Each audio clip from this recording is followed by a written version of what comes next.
ও মা বিদায় করে দাও। যখন নবজাত সন্তানের জবান খুলে গেছে, ফেরাউনের চান্দি গরম হয়ে গেছে। হায় হায় কেমন অবস্থা, এটা তো জীবনও দেখি নাই। নবজাত দুধের বাচ্চা কথা বলতে পারে। এবার মাসেকার ইমান আরো বাইরে গেছে। ডাক দেওয়া বলে, ফেরাউন দেখ আমি কেমন আল্লাহকে আল্লাহ বলে স্বীকার করেছি, যে আল্লাহ মুহূর্তের মধ্যে দুধের বাচ্চার জবান খুলতে পারে, এমন আল্লাহকে আমি আল্লাহ বলে স্বীকার করেছি। কাজে কোনো ভয় নাই, নিয়ে যা নিয়ে যা, আমার সন্তানকেও জান্নাতের মধ্যে ফেলে দে। আল্লাহু আকবার। দুটো সন্তান মায়ের সামনে তেলের ডেকে চলে গেছে। ফেরাউন ডাক দিয়া কয়, এখন তোমার পালা। চিন্তা করে দেখো, এই পৃথিবীতে মানুষ নিজের জীবনের চাইতে বেশি কেউকে মহব্বত করে না। ও মাসেকা সময় আছে, এখনো যদি আমি ফেরাউনকে খোদা বলে মানো, তোকে বাঁচায় রাখবো। মাসেকা ডাক দিয়া বলি, না, কোনো সুযোগ নাই। তবে ফেরাউন, আমার দুই সন্তানকে তেলের মধ্যে ফেলছো, মারছো, আমাকেও মারবি। তবে মরার আগে তোর কাছে আমার একটা আবদার। আবদার কি? বলে, আবদারটা হলো আমার দুই সন্তানের হাড্ডি আমাকে তেলের মধ্যে ফালানোর পরে আমার হাড্ডিগুলাও তেলের ডাকে চলে যাবে। এই তিনজনের হাড্ডিগুলা তুই মাটির মধ্যে পুঁতে রাখবি। ফেরাউন ডাক দেওয়া কয়, মাসেকা তিনজনের হাড্ডি কেন মাটির মধ্যে পুঁতে রাখবো, কারণটা কি? এবার মাসেকা ডাইকা চোখের পানি চাইরা দেয়া বলে, ফেরাউন কিয়ামতের দিন আল্লাহ যদি প্রশ্ন করে, মাসেকা হায়াত দিয়েছিলাম, সন্তান দিয়েছিলাম, ইমান দিয়েছিলাম, ইমান রক্ষা করছো কি পরিমাণ, আমল করছো কি পরিমাণ, ওদিন আল্লাহর কাছে বলবো। আল্লাহ বলেন না, আল্লাহ জোরে একটা ডাক দেন না, আল্লাহ। ওদিন আল্লাহকে বলবো, আল্লাহ হায়াতের কদর করতে পারি নাই, ইমান মজবুত করতে পারি নাই, তবে তোমার সাথে শিরক করি নাই। তোমাকে রব বলতে স্বীকার করতে গিয়া জীবন আমি দিয়েছি, আমার সন্তানেরা দিয়েছে। আলহামদুলিল্লাহ, আলহামদুলিল্লাহি রাব্বিল আলামিন, ওয়াল আকিবাতু লিল মুত্তাকিন, والصلاة والسلام على سيد الأنبياء والمرسلين، ونشهد أن لا إله إلا الله وحده لا شريك له، لا ضد له ولا ند له ولا مثل له، ونشهد أن سيدنا وسندنا وحبيبنا وطبيب قلوبنا وربنا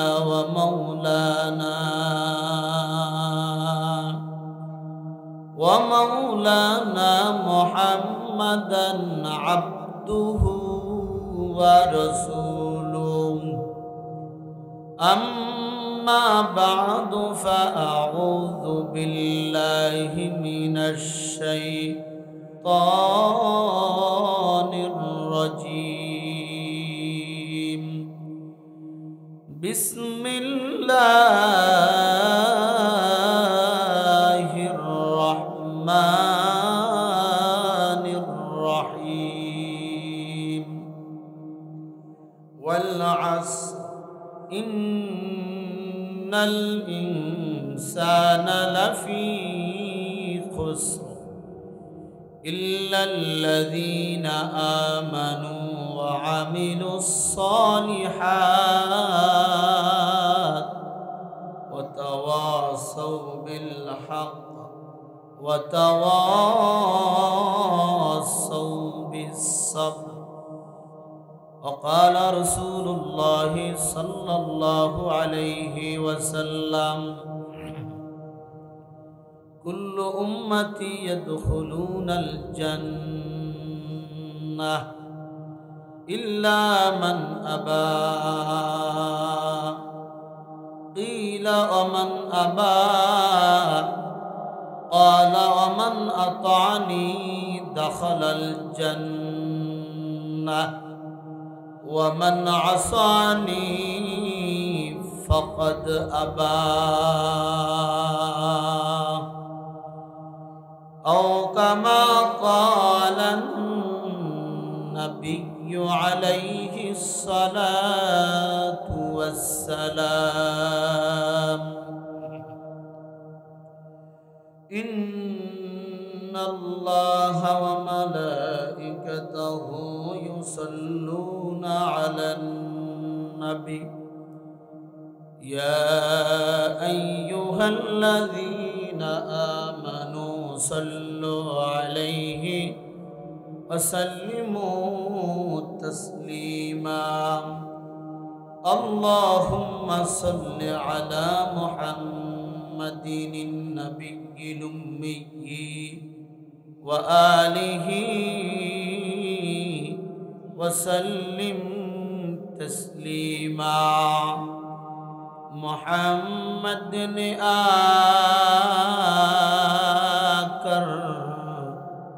کفر کو مٹایا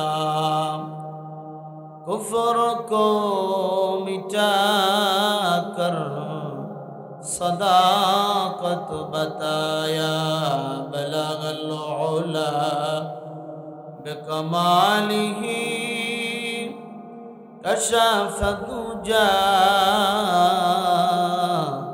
بجماله حسنت جميع خصاله صلوا عليه وآله বলেন তো আপনাকে আমাকে সৃষ্টি করেছেন কে জোরে বলতে হবে কি আপনার আমার জবানে ভাষা দান করেছেন কি আল্লাহর দেওয়া জবান দিয়া জিহ্বা লড়াইয়া আল্লাহ পাকের নামের জিকির করা যাবেনি আসতে না জোরে যুবক ভাইরা আমার বৃদ্ধ বাবাজিরা আমার একটা জবান বন্ধ রাখা যাবে না আল্লাহর দেওয়া জবান দিয়া জিহ্বা লড়াইয়া জিকির করি লা ইলাহা ইল্লাল্লাহ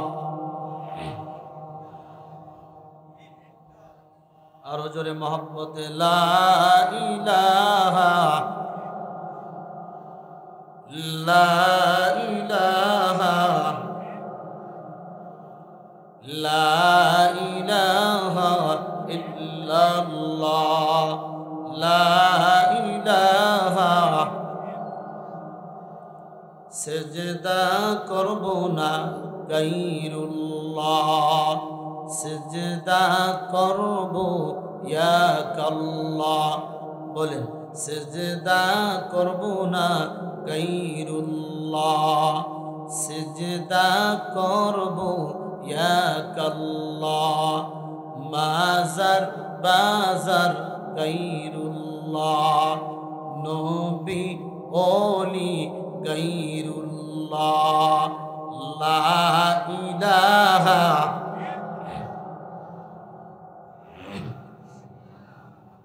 সবাই জবান খোলেন ভাই যুবক ভাইরা সবাই লা ইলাহা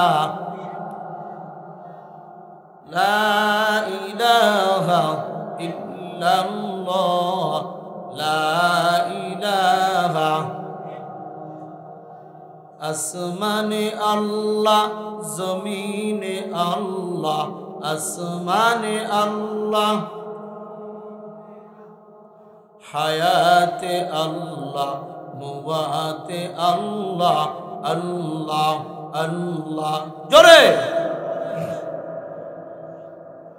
আল্লাহ আল্লাহ আল্লাহ আল্লাহ আল্লাহ আল্লাহ আল্লাহ আল্লাহ আল্লাহ আল্লাহ আল্লাহ আল্লাহ আল্লাহ আল্লাহ আল্লাহ আল্লাহ আল্লাহ আল্লাহ আল্লাহ লা ইলাহা ইল্লাল্লাহু মুহাম্মাদুর রাসূলুল্লাহ সাল্লাল্লাহু আলাইহি ওয়াসাল্লাম। সুবহানাকা লা ইলমা লানা ইল্লা মা আল্লামতানা ইন্নাকা আনতাল আলিমুল হাকীম। আলহামদু লিমান কদ্দারা খায়রাও ওয়া খাবালা الحمد لمن قدر خيرا وخبالا والشكر لمن صور حسنا وجمالا والشكر لمن صور حسنا وجمالا فرد صمد عن صفة الخلق بريء رب عزلي خلق الخلق كمالا لا زد ولا ند ولا حد لمولى الآن كما كان ولم يلك زوالا الآن كما كان ولم يلك زوالا কোথা থেকে আগমন কোথা যেতে হবে রে কে আনিল কি কারণে জানা নাই রে ভবেতে নদী পথে নৌকা চালাও ওহে মাঝি ভাই বেলা ডুববার আগে আমিও পার হতে চাই ডুবে গেলে বেলা সে তো আর ওঠে না ভেঙে গেলে মেলা সে তো আর জমে না এমনি করে সঙ্গ হবে ভবের দুনিয়া পরে রবে তুমি আমি চলে যাব অজানায়। আলহামদুলিল্লাহ কোট চাঁদপুর গাবতলা পাড়া যুব সমাজের উদ্যোগে নবম বার্ষিক তাফসীরে কুরআন মাহফিল 5 নভেম্বর বুধবার বাদ আসর থেকে শুরু হয়েছে। অধ্যকার মাহফিলের মোহতারাম প্রধান অতিথি SKM সালাউদ্দিন বুলবুল সাহেব, সাবেক মেয়র কোটচাঁদপুর পৌরসভা কোটচাঁদপুর ঝিনাইদহ। আজকের মাহফিলের সভাপতিত্ব করেছেন জনাব আলহাজ মোহাম্মদ জামাল মিয়া, বিশিষ্ট ব্যবসায়ী কোটচাঁদপুর। উপস্থাপনা আছেন ওরঙ্গির হোসেন টিটু। আমার আগে কথা বলেছেন আপনাদের এলাকার অত্যন্ত পরিচিত মুখ, কোটচাঁদপুর মেইন রোড মসজিদের সম্মানিত ইমাম এবং খতিব, আমার অত্যন্ত ভালোবাসার বন্ধু, লেখক, গবেষক, ইসলামী আলোচক মুফতি খালিদ হাসান বিন শহীদ। এর আগেও কথা বলেছেন আপনাদের অত্র এলাকার সন্তান হযরত মাওলানা জাহিদুল ইসলাম জেহাদ সহ উপস্থিত মঞ্চে উপবিষ্ট জাতির মাথার মুকুট, জাতির শ্রেষ্ঠ সন্তান হযরত ওলামায়ে কেরাম, সামনে উপবিষ্ট অত্র এলাকার বিভিন্ন জায়গা থেকে আগত আল্লাহ পাকের আশিকিন, জাকিরিন, শাকিরিন, মুরব্বিনে আওয়াম, সমবয়সী কলিজার টুকরা যুবক বন্ধুগণ, স্নেহের ছোট ভাই, পর্দার অন্তরালে অবস্থানরতা অত্যন্ত শ্রদ্ধা সম্মানিতা আমার মা ও বোনেরা, মহান বিশ্বের মহামালিক আল্লাহ সুবহানাহু ওয়া তাআলার দরবারে অসংখ্য অগণিত শকর সুজুদ যে রব্বে কারিম লক্ষ লক্ষ মানুষের মধ্য থেকে যাচাই বাছাই করে, পছন্দ করে, ভালোবেসে আপনার আমার মতো কিছু নগণ্য গোলামকে দুনিয়াবী সমস্ত কাজ কর্ম থেকে বিরত রেখে আরামের ঘুমকে হারাম করে মাহফিলের ময়দানে আসার বসার তৌফিক সুযোগ যে আল্লাহ দান করেছেন, ওই মহান মনিবের দরবারে হৃদয়ের সবটুকু আবেগ, ভালোবাসা, শ্রদ্ধা নিয়ে মুসলমান হিসাবে ইমানের আওয়াজকে উঁচু করে সকলেই কালিমাতুর শুকর উচ্চারণ করে পড়ছি আলহামদুলিল্লাহ। লক্ষ কোটি দরুদ এবং সালাম আকায়ে নামদার মদিনা কা তাজদার আহমদ মুস্তফা মোহাম্মদ মুস্তফা হায়াতুন নবী জিন্দা নবী রাহমাতুল লিল আলামিন মুহাম্মাদুর রাসূলুল্লাহ সাল্লাল্লাহু আলাইহি ওয়াসাল্লামের উপর সর্বোপরি শকর যে রব আপনাকে আমাকে দুনিয়াবি সমস্ত ফিতনা ফাসাদ থেকে হেফাজত করে 10 মায়ের 10 সন্তানকে একত্রিত হয়ে সুস্থতার সাথে হায়াতের কিছু সময় এখানে ব্যয় করার তৌফিক দান করেছেন। এজন্য খুশি না বেজার? খুশির আওয়াজ আসতে হয় না জোরে হয়? খুশি হয়ে থাকলে আল্লাহকে জানায় দেন, আল্লাহ মাহফিল পেয়ে আমরা খুশি, শুকর আদায় করে একটু জোরে বলেন আলহামদুলিল্লাহ। শুকর আদায় করলাম কার? আল্লাহ পাক। বড় না ছোট? কত বড়? ওই প্যান্ডেলের সমান হবে? পুরা ঝিনাইদহের মতো হবে? খুলনা বিভাগের মতো হবে? না তার থেকেও বড়? আমার সাথে একটা শব্দ উচ্চারণ করেন, আল্লাহু আকবার। মানে সকলেই জানেন আল্লাহ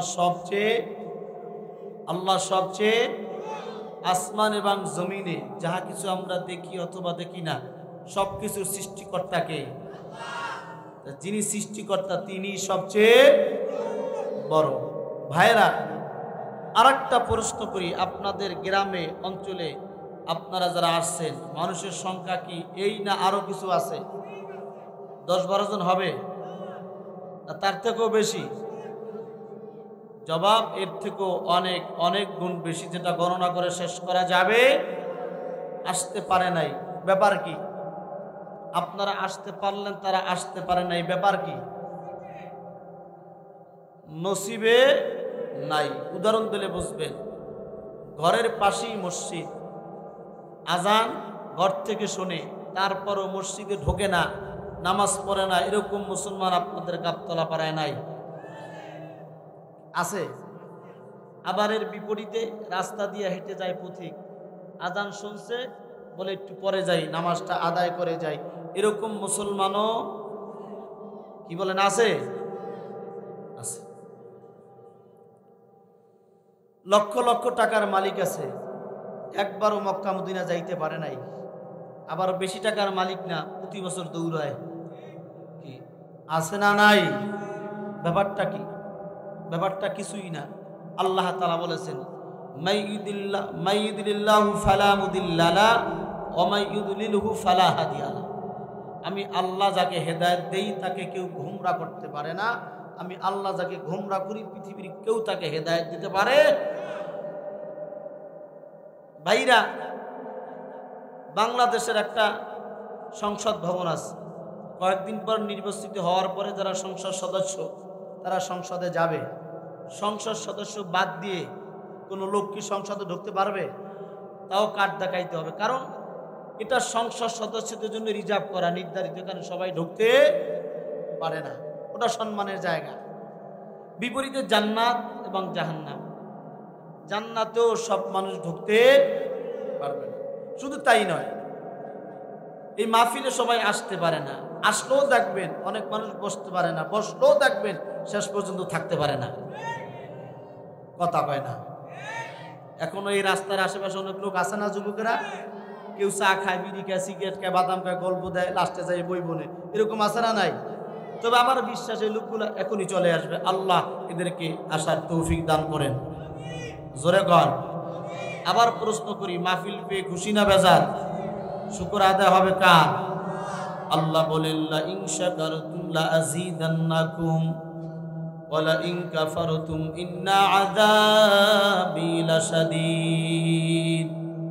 ও দুনিয়ার ইমানদার আল্লাহর গোলাম বান্দা বান্দিরা, আমি আল্লাহর নিয়ামত পাওয়ার পর যদি নিয়ামতের শুকর আদায় করো, আমি আল্লাহ ওয়াদা করলাম তোমাদের নিয়ামত বৃদ্ধি করে দিব। পক্ষান্তরে নিয়ামত পাওয়ার পর যদি নিয়ামতের নাশুকর করো, আমি আল্লাহ তোমাদের থেকে নিয়ামত ছিনিয়ে নেব। শুধু তাই নয়, ইন্না আযাবি লাশাদীদ, তোমাদেরকে কঠিন থেকে কঠিন আযাবের মধ্যে গ্রেফতার করব। ঘোষণাকার আরো জোরে গান। ও মুসলমান ইমানদার আল্লাহর গোলাম, এই পৃথিবীতে এমন কোনো মাখলুক নাই যেই মাখলুক আল্লাহর নিয়ামত ভোগ করে না। প্রতিটা মুহূর্তে মুহূর্তে সেকেন্ডে সেকেন্ডে আল্লাহর নিয়ামত ভোগ করে। বলে কত নিয়ামত, এগুলো কখনো গণনা করে লিখে বলে শেষ করা যায় না। আল্লাহ তাআলা বলেন ওয়া ইন তাউদ্দু নি'মাতাল্লাহি লা তুহসুহা। ও দুনিয়ার মানুষ, তোমাদেরকে এত এত পরিমাণ নিয়ামত দিয়েছি, কখনো গণনা করে লিখে বলে শেষ করতে পারবা না। জোরে গান আল্লাহু আকবার। ওরে মুসলমান ইমানদার আল্লাহর গোলাম, মানব জীবনে আল্লাহ কত নিয়ামত দিয়েছেন গোলাম, যদি গবেষণা করেন কখনো শেষ করতে পারবেন না। এ মুসলমান, কত নিয়ামত আপনি আমি আল্লাহ তাআলার ভোগ করি। সব নিয়ামতের মধ্যে সর্বশ্রেষ্ঠ নিয়ামত হলো মানব জীবনের সুস্থতার নিয়ামত। এই মাজালিসে আমি বসে বসে বয়ান করি, আপনারা বয়ান শুনতেছেন। ঠিক এই মুহূর্তে যদি মুসলমান ঢাকা মেডিকেল কলেজে যান, যা দেখবেন আপনার আমার মতো শত শত মানুষ অসুস্থ হয়ে ঢাকা মেডিকেলে আসে না নাই। মহাখালী পঙ্গু হাসপাতালে যদি এই মুহূর্তে যান, যা দেখবেন শত শত মানুষ হাত কাটা, পা কাটা, পায়ে বেন্টিস, হাতে বেন্টিস, মাথায় বেন্টিস, পা ভাঙ্গা, হাত ভাঙ্গা, এরকম অসুস্থ ভর্তি আছে না নাই। মহাখালী আর একটা হসপিটাল আছে, সেটা হলো কলেরা হসপিটাল। ডায়রিয়া হইলে ভর্তি হয়, যা দেখবেন সেইখানেও শত শত মানুষ ডায়রিয়ার রোগী ভর্তি হয়ে আছে না নাই। ওরে মুসলমান, আপনাদের এখানে যদি কি কয় হসপিটাল আছে না, এখানেও যদি যান সরকারি হসপিটালে, সেখানেও দেখবেন এই মুহূর্তে বিভিন্ন বয়সের রোগী ভর্তি আছে। আমি আপনাদের কাছে জানতে চাই, আল্লাহ তাআলা আপনাকে আমাকে যদি হসপিটালে ভর্তি করতে চায়, মোটামুটি কয় ঘন্টা সময় লাগবে? কথা কয় না? তাহলে আপনাকে আমাকে আল্লাহ দুনিয়ার কোন গুনার স্থানে রাখে নাই, হসপিটালের বেডে রাখে নাই। সুস্থ সবল অবস্থায় যিনি এখানে বসাইলেন, তার নামটা মুসলমান। জোরে বলা যাবে কি? দুহাত তুলে আমার আল্লাহকে জোরে একটা ডাক দেন, আল্লাহ। আওয়াজ পছন্দ হয় না, জোরে বলেন আল্লাহ। শুধু তাই নাই, কত নিয়ামত ভোগ করো মুসলমান, কষ্ট হয়নি? চালাবো আল্লাহ কবুল করেন, জোরে বলেন আমিন। কত নিয়ামত ভোগ করো এলাকার যুবক মুসলমান, আমার পর্দানিসীন মা বোনেরা, ভালো করে গভীর মনোযোগ। আপনারা যারা এখানে উপস্থিত আছেন, লক্ষ্য করলে দেখবেন এলাকার মধ্যে এমন মানুষ আছে, মায়ের পেট থেকে জন্ম হয়েছে, অন্ধ, দুটো চক্ষু নাই, 30-25 বছর বয়স হয়ে গেছে। যেই মায়ের পেটে জন্ম নিয়েছে, ওই মাকে দু চক্ষু দিয়া দেখতে পারে নাই। যে আল্লাহ দুনিয়াতে পাঠাইছে, ওই আল্লাহর আসমান কেমন, জমিন কেমন, দুনিয়া কেমন দেখতে পারে নাই। মায়ের পেট থেকে অন্ধ আছে না নাই? শুধু অন্ধ না, মায়ের পেট থেকে জন্ম নিয়েছে বোবা। জবান লড়াইয়া, জিহ্বা লড়াইয়া মাকে মা বলে ডাক দিতে পারে না, বাবাকে বাবা বলে ডাক দিতে পারে না। আল্লাহ সৃষ্টি করছে, আল্লাহকেও আল্লাহ বলে ডাক দিতে পারে না, আছে না নাই? মায়ের পেট থেকে জন্ম হয়েছে, দুটো হাত নাই। মায়ের পেট থেকে জন্ম হয়েছে, কান নাই। মায়ের পেট থেকে জন্ম হয়েছে, দুটো পা নাই। আমি জানতে চাই, আপনাকে আমাকে আল্লাহ যদি চাইতেন অন্ধ, বোবা, প্রতিবন্ধী, হিসাবে পাঠাইতে পারতেন কি পারতেন না? কিন্তু কপাল পোড়া মুসলমান, হাত আছে তো হাতের দাম নাই, পা আছে তো পায়ের দাম নাই, জবান আছে তো জবানের দাম নাই, চক্ষু আছে তো চক্ষের দাম নাই। কথা কন।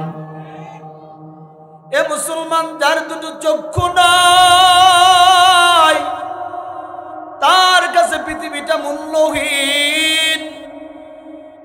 মাঝে মাঝে কবরস্থানে যাইবেন, দেখবেন দুনিয়াটা মিছা। মাঝে মাঝে যারা অন্ধ প্রতিবন্ধী বোবা তাদের সাথে কথা বলবেন, দেখবেন আপনাকে আমার রব কত ভালো রেখেছেন। কিন্তু আমরা যে অন্ধ প্রতিবন্ধী তাদেরকে ঘৃণা করি। বলেন, অন্ধ প্রতিবন্ধী বানিয়েছে কি? কখনো কথা বলার সুযোগ হয়েছে কিনা জানি না। গত শুক্রবার আমার প্রোগ্রাম ছিল নেত্রকোনা পূর্বধলা। বাসায় যাই নাই, জুমা পরেই আমার পাশে মসজিদে একটা হোটেলে ঢুকলাম, খাবার খাবো। এমন সময় একজন আল্লাহর বান্দা, দাড়িওয়ালা টুপিওয়ালা, হোটেলওয়ালার সাথে ভালো সম্পর্ক, দুটো চক্ষু জন্মগতই ভাবে নাই, কিন্তু হাফেজে কোরআন। আমার সামনে খানা খেতে বসলো। অন্ধ যখন হাফেজ আমি জানলাম, জিজ্ঞাসা করলাম, হাফেজ সাহেব বাড়ি কোথায়? কোথায় আপনার বাড়ি? কোথায় আমার ঘর? কি করেন? হেফজ আপনি কেমনে পড়েছেন? হুজুর, আমি আমার মায়ের থেকে হেফজ পড়ছি। আল্লাহু আকবার। ও হাফেজ সাহেব, দুটো চক্ষু নাই, আপনার কি আফসোস হয় না, কষ্ট হয় না? বলে, না, আমার কোনো কষ্ট নাই। আমার আল্লাহ আমাকে ভালোবেসেছে, পছন্দ করেছে, এজন্য অন্ধ বানাইছে। হুজুর, চক্ষু নাই, এজন্য কত ভালোবাসি জানেন? চোখ তো দেখি না, শুধু কানে আপনাদের ওয়াজ শুনি। চোখের কারণে হাজার মানুষ জাহান্নামে চলে যাবে। হুজুর, আমার চক্ষু নাই, আমি কোনোদিন বেগানার দিকে তাকাই নাই। হুজুর, আমার চক্ষু নাই, কোনোদিন মোবাইলে অশ্লীল ভিডিও দেখার আমার সুযোগ হয় নাই। হুজুর, আমার চক্ষু নাই, কোনোদিন আমার বেগানাকে চক্ষু টিপ দেওয়ার সুযোগ হয় নাই। অথচ চক্ষু দিয়া সমস্ত গুনার উৎপত্তি। আমরা তো চোখ পাইয়া খুশি, আর একজন না পাইয়াও খুশি। হাফেজ সাহেবের কথা শোনার পরে চিন্তা করলাম, হায় হায়, কত তো বাস্তব। এই চোখ আর মোবাইলের কারণে বর্তমান জামানায় হাজার হাজার মানুষ বিপদগামী, পথহারা, মহাতারা, জাহান্নামের আসামি। কারণ শুধু চোখ। কথা কয় না, ঠিক না ঠিক? ও মুসলমান, কপালের মধ্যে হাফেজ সাহেবের দাগ পড়ে গেছে। চিন্তা করলাম, ওর মতো নিষ্পাপ কোনো মানুষ নাই। আমি ওখানেই বললাম, হাফেজ সাহেব, আগামী শুক্রবার জুমার পরে আমার বাসায় আপনি দাওয়াত খাবেন। কারণ আমার মনটা বলছে, আপনার মতো হাফেজ সাহেবকে যদি আমি খাওয়াইতে পারি, আর দোয়া করেন, আমার বিশ্বাস আল্লাহ দোয়া কবুল করবেন। কারণ আপনার জীবনে কোনো গুনাহ নাই। ঠিক না বেটি? কত নিয়ামত মালিকের ভোগ করে ও যুবক, ও বীরত্ব বাবাজিরা, পর্দানিসীন মা বোনেরা, বুঝাবার জন্য বলতেছি। তারপরে আমি আমার মূল আলোচনায় ঢুকে যাব, কোনো চিন্তা নাই। যারা প্রতিবন্ধী তাদের সাথে কথা বলবেন।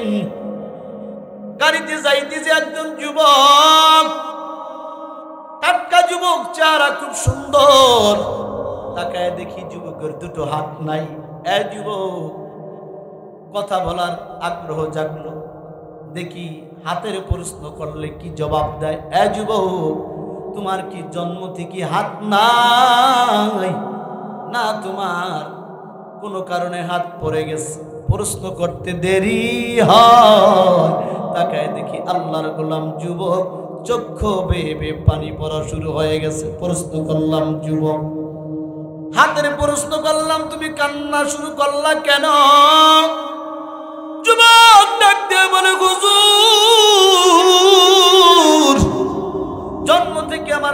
ছিল, কিন্তু ভাগ্যের নির্মম পরিহাস, স্কুলে বন্ধুদের সাথে খেলতে গিয়েছি, স্কুলের ছাদে গিয়েছি, ছাদের পাশেই ছিল তারের খাম্বা। খেলতে খেলতে আমার হাত তারের খাম্বায় লেগে যায়, হাত দুইটা পড়ে যায়, ডাক্তার কেটে ফেলে দিয়েছে। ওদিন থেকে আমি হাতবিহীন। প্রশ্ন করলাম, যুবক, তাহলে তো তোমার খেতে হয়, কিভাবে তুমি হাত ছাড়া খাও? প্রশ্ন করার সঙ্গে সঙ্গে যুবক কান্না বাড়ায়া দেয়, ডাকতে বলে, হুজুর প্রচন্ড পেটে খিদা হয়, খাবার সামনে,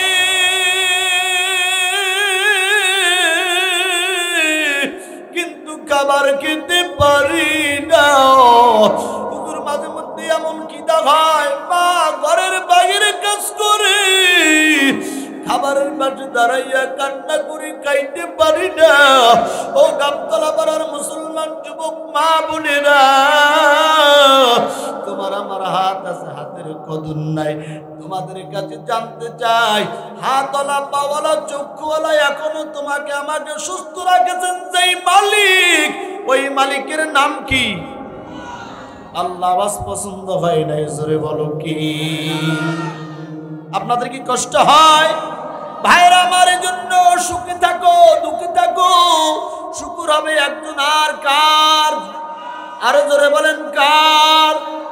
ও মুসলমান ইমানদার আল্লাহর গোলাম, অন্তরে সুকুন নাই, বাড়ি গাড়িতে অভাব নাই, তারপরও সুকুন নাই, নাফরমানি। হে গোলাম, উপরের দিকে তাকাইলে কখনো শুকুর অন্তরে তৃপ্তি আসে না। যখন তুমি নিজের দিকে তাকাইবা, শুকুর অন্তরে জমা হয়ে যাবে। আমি তো বিল্ডিং এ ঘুমাই, আমার মতো হাজার মানুষ রাস্তার পাশে সালার চটকাই দিয়া ঘুমায়, আছে না নাই? আমি তো সালার চট দিয়া ঘুমাইতে পারি, কিন্তু আমার মতো আপনার মতো হাজার যুবক, হাজার মানুষ এই মুহূর্তে অন্ধকার কবরের বাসিন্দা হয়ে গেছে, আছে না নাই? এত আযাব, এত গজব, এত মৃত্যু, তারপরও কলবে ঢোকে না। ও মুসলমান যুবক ইমানদার, মরণ থেকে পালাবার সুযোগ আসেনি? কি বলেন, আছে? আল্লাহ বলেন, কুল্লু নাফসিন যায়িকাতুল মাউত সুম্মা ইলাইনা তুরজাউন।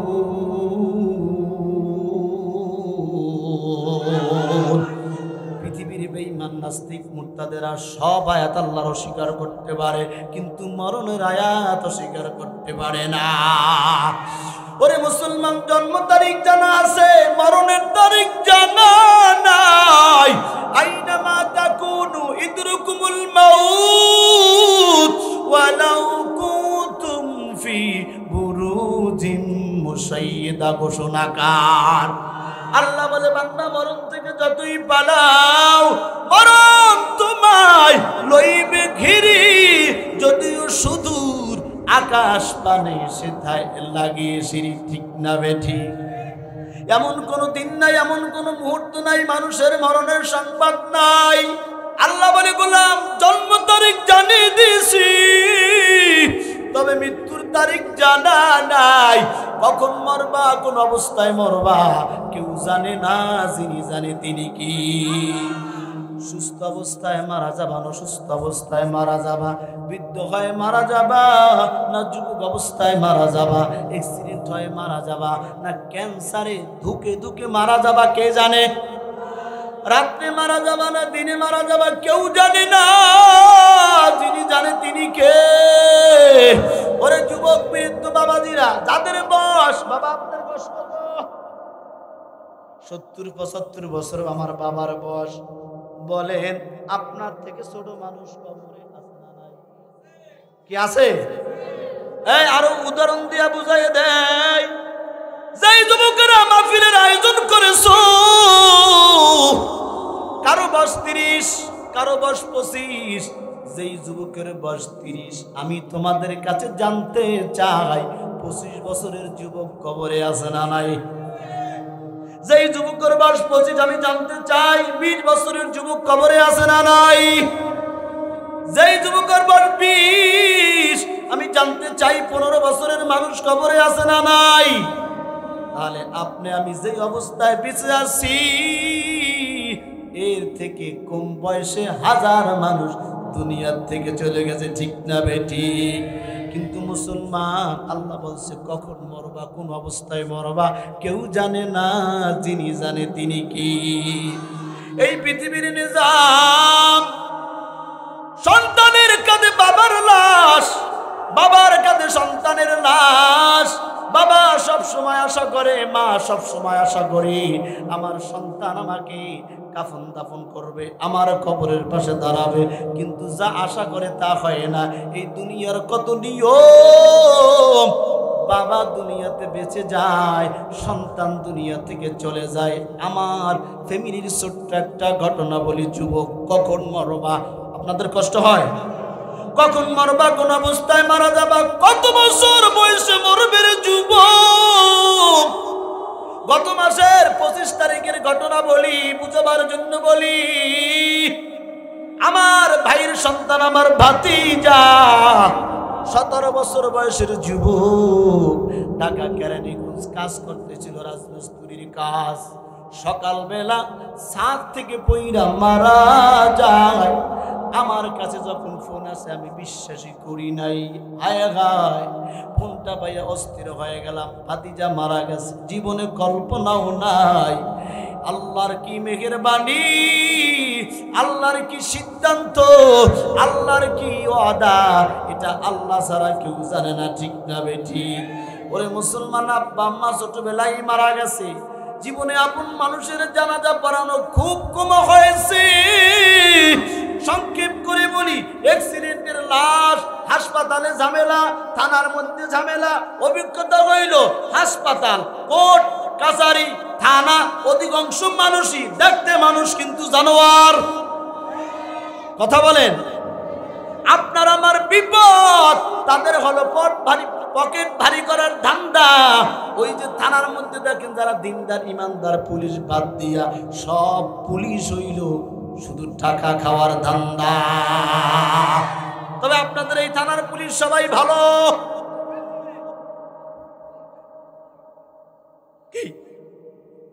আপনাদের এলাকার হাসপাতালের ডাক্তারগুলা, কর্মচারীগুলা ভালো। রোগীর জীবন চলে যায়, টাকা ছাড়া রোগী ভর্তি করে না। কথা বলেন ঠিক না বেঠি? ওরে মুসলমান, খোদার কসম, এই জন্য যত শান্তির জন্য আন্দোলন করেন, ধর্মঘট করেন, কোরআন ছাড়া, ইসলাম ছাড়া কখনো শান্তির আশা করা যায় না। কথা বলেন ঠিক না বেঠি? আল্লাহ বোঝার তৌফিক দান করেন, জোরে বলেন আমিন। ভাইয়ের আমার, যে কথা বলতেছিলাম, আপন মানুষের জানাজা পড়ানো খুব কম হয়েছে। ভাতিজার জানাজায় যখন দাঁড়াইলাম, চতুর্থ তাকবীর দেওয়ার পরে আমি বেহুশ হয়ে পড়ে গেছি। সুস্থ হওয়ার পর দেখি আমার ভাতিজিরা, আমার বাড়ির মানুষ মাথায় পানি দিয়া তেল দিয়া সুস্থ করেছে। চিন্তা করলাম, বাবার দিকে তাকায় দেখি, অর্থাৎ আমার ভাইয়ের দিকে তাকায় দেখি ভাইও বেহুশ হয়ে পড়ে গেছে। পরশুদিন ফোন দিছি রাত্র 11টায়, কান্নার আওয়াজ। ডাক দেয়া বলে, ভাই যতই বুঝাও আমার সন্তান ইমরান কিন্তু কোথাও দেখি না। কারণ যেই সন্তান দিয়া বাবা বাবা হয়, যেই সন্তান দিয়া মা মা হয়, ওই সন্তানের প্রতি বাপ মার মায়া আর দয়া বেশি। কথা কয় না, ঠিক না বেঠি? ওরে মুসলমান ইমানদার, এই জন্য সর্বহালাতে সর্ব অবস্থায় শুকর হবে একজন, আর তিনি কি? আরো জোরে বলেন কে? আপনাদের কি কষ্ট হচ্ছে কিনা? আর একটু চালাবো না, শেষ করে দেব। আপনারা কি ঘুমাই গেছেন গা? সবাই কি সজাগ আছে? কি পিছনের বাইরা কি সজাগ? দেখি তো কারা কারা ঘুমাইছেন। আরে বাবা রে বাবা, কি আমি কইছি ঘুমাইছেন কারা কারা? কয় না রে, থাকবি। সবাই হাত তুলছে। আপনারা কি ঘুমাইছেন? আমি তো বলছি ঘুমাইছেন যারা, তারা তারা হাত তোলেন। হাত তুললেন কেন? হ্যাঁ, তবে আপনারা হাত জাগাইয়া সাক্ষী দিয়েছেন ঘুমাইছি, কিন্তু আমি বিশ্বাস করি না। আমার বাড়ি পটুয়াখালী সদর। আমি ভালো করে জানি, শুধু এই কয়জন মানুষ না, এই জিনাইদার সব মানুষ এখন যদি হাত জাগায় গায়ে হুজুর ঘুমাইছি, আমারে বিশ্বাস করাইতে পারবেন না, কারণ আমি ভালো করে জানি ঘুমান্ত মানুষ কখনো হাত জাগাইতে পারে না। কথা কয় না, ঠিক যাবে ঠিক। তাহলে জাগ্রত আছেন কারা কারা দেখি তো, নারে তাকবীর। থাকবেন কতক্ষণ? না, সারা রাত দরকার নাই। আপনারা তো বসে আছেন, যে কয়জন আছেন আলহামদুলিল্লাহ। কিন্তু আমাদের বাংলাদেশের কয়েকটা সমস্যার কথা বলি। ভাইরাল বক্তা ছাড়া পাবলিক হজে যাইতে চায়, কথা কয় না। যেই বক্তার ডিমান্ড যত বেশি, সে তত পপুলার। ৮০,০০০, ১,৯০,০০০, এরকম বক্তা আছে না নাই? আমি কিন্তু বক্তাদের দোষ দিই না, তারা তো টাকা আপনার মাথায় বাড়ি দিয়ে নেয় নাই। আপনি যাইয়া টাকার বান্ডিল ফালাই দিয়েছেন, হুজুর একটা ডেট দেন, আমার মাহফিল এলাকার মধ্যে সবচেয়ে বড় মাহফিল, আমার মানুষ জমাইতেই হবে, আপনাকে নিতেই হবে, হেলিকপ্টার হোক আর রকেট হোক। কথা বলেন ঠিক না ভাই? ঠিক। তবে এটা নিশ্চিত, যারা ভাইরাল বক্তা, বড় বক্তা, এগো মাহফিলে গেলে জান্নাত নিশ্চিত, তারা জান্নাতের টিকিট দিয়ে যায়। কি যারা ভাইরাল আর কন্টা গলা বক্তা, এদের মাহফিলে গেলে এরা জান্নাতের টিকিট দিয়ে দেয়, কারণ টাকা বেশি নিচ্ছে, টিকিট না দিলে চলবো কেমনে, এরকম। আর আমরা যারা ছোটখাটো বক্তা, আমাদের মাহফিলে গেলে মানুষ জাহান্নামে যাবে। হ্যাঁ, এই যে মানুষের কমন সেন্স যতদিন পর্যন্ত চেঞ্জ না হবে, ততদিন পর্যন্ত ওয়াজ দিয়ে কাজ হবে না। আমাদের মাথায় ঢুকছে শুধু ভাইরাল, আর কে হাসাইতে পারে, কে কান্দাইতে পারে। আমরা যারা ছোট বক্তা, আমরা পড়ছি বিপদে। ফোন দেয়, হুজুর আপনার বাজেট কত? আমি তো বাজেট বুজেট করি না, কাটতে দিয়েছে, কারণ আমরা বাজেট ছাড়া বক্তা নেব না। কি গত বছর একটা ফোন আসছে নরসিংদী থেকে, হুজুর বড় মাহফিল, আপনারা কয় টাকা দিতে হবে? আমি ডরে ডরে কইছি, কি 25-30 সিট দিলেই হবে, কারণ আমাকে বাজেট হইল 50, এত কম টাকার বক্তা হইব না আমাকে। আমি কি আরে কই দিই, বিপদে বললাম, তার মাহফিলটাই কইলাম। আমাকে বাজেট 50, আপনি কইছেন 30-25, এত ছোট বক্তা আমরা নিব না। কি বলেন, দোষ কি বক্তা গো না কমিটি? হ্যাঁ, আমি মনে করি এখন যে শ্রোতাগুলো বসে আছেন, আপনারাই অরিজিনাল শ্রোতা। এখানে দূর থেকে কোনো শ্রোতা আসে নাই, ঠিক না বা ঠিক?